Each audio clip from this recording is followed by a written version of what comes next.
All right, so you're thinking about diving into crypto investing for the long haul? Huh.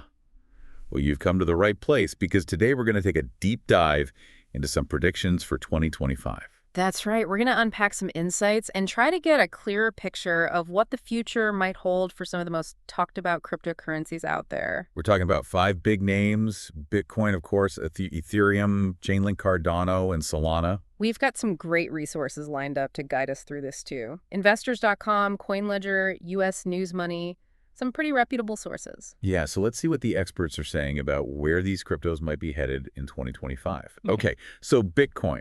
It's the OG crypto, the one everyone's heard of. Investors.com is predicting a bull market for Bitcoin with the potential price target of $225,000 by the end of 2025. Yeah, that's a pretty eye-catching number, right? But hold on a sec. What's the catch? Well, remember, Bitcoin's notorious for its volatility. It's had some pretty wild swings in the Oh past. yeah, for sure. I remember those dips and spikes last year. My heart couldn't take it.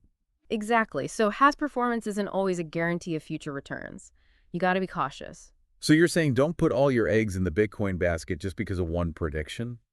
Precisely. It's important to look beyond the headlines and understand what's driving those predictions. Okay, makes sense. So what about Ethereum? It seems like it's everywhere these days. It really is. It's becoming a fundamental building block for a lot of the innovation happening in the crypto world. So how is it different from Bitcoin? Think of it this way. Bitcoin is like digital gold. It's primarily a store of value, but Ethereum, it's like the Internet of Money, a platform where developers can build all sorts of decentralized applications or dApps. dApps, that sounds pretty futuristic. It is, imagine a world where you don't need a bank to get a loan or a real estate agent to buy a house. Those are the kinds of possibilities dApps are opening up. Wow, so it's not just about the price of Ethereum, it's about the potential of these applications that are being built on it. Absolutely. And Mm. because Ethereum is constantly evolving and being adopted by more and more developers, it has a lot of potential for long-term growth. Okay, I'm starting to get the bigger picture here. So now let's move on to Chainlink. Yeah. This one's a bit of a mystery to me, honestly. What are these oracles everyone keeps talking about? Okay, so imagine you have a smart contract, which is basically a self-executing agreement on the blockchain, but this contract needs information from the real world to work. Like what kind of information? Let's say it's a flight insurance contract that automatically pays out if your flight is delayed. The smart contract needs to know for sure if the flight was actually delayed, Right. right? That's where oracles come in. Okay, I see. Chainlink provides a secure way to bring that real-world data, like flight information in this case, to the smart contract. So it's like a bridge between the blockchain and the real world. Exactly. And as more and more industries start using smart contracts for things like supply chain management insurance, even voting the need for reliable oracles like Chainlink is only going to grow. That makes Chainlink sound like a pretty good long-term investment then. It certainly has a lot of potential as the use of smart contracts expands across different sectors. Okay, so let's talk about the newer players in the scene, Cardano and Solana. I hear they're often seen as potential challengers to Ethereum. That's right. They're both trying to address some of the challenges that Ethereum faces, like scalability and those high transaction fees. Yeah, I've heard about those Ethereum gas fees. They can be a killer. Exactly. So Cardano, for instance, it's built with a strong focus on sustainability.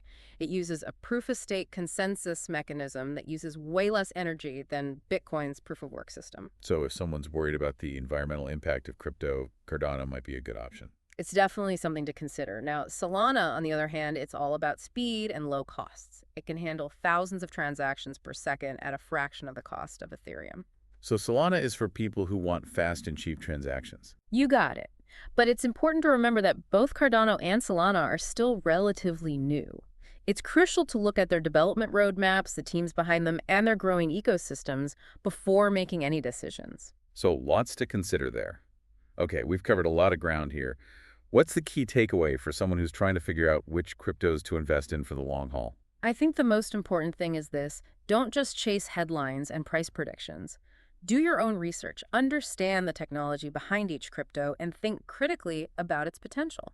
Research, understand, think critically. Got it. So much to think about. It's definitely a complex landscape, but that's what makes it so exciting. Yeah, I feel much more equipped to navigate the crypto world after this deep dive. Glad to hear it. Informed decisions are always the best decisions. With all this innovation happening in the crypto space, it really makes you wonder what's next. Yeah. What will the crypto world look like in a few years?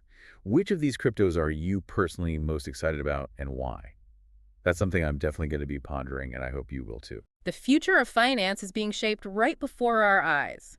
It's an exciting time to be paying attention. Absolutely. Thanks for joining me on this deep dive into the world of crypto investing. It's been an enlightening conversation. Anytime, always happy to share insights and explore the possibilities together. Until next time, happy investing. Everyone stay informed, stay curious. And remember, do your research. That's right. Research is key. Catch you later. Yeah. And we're out.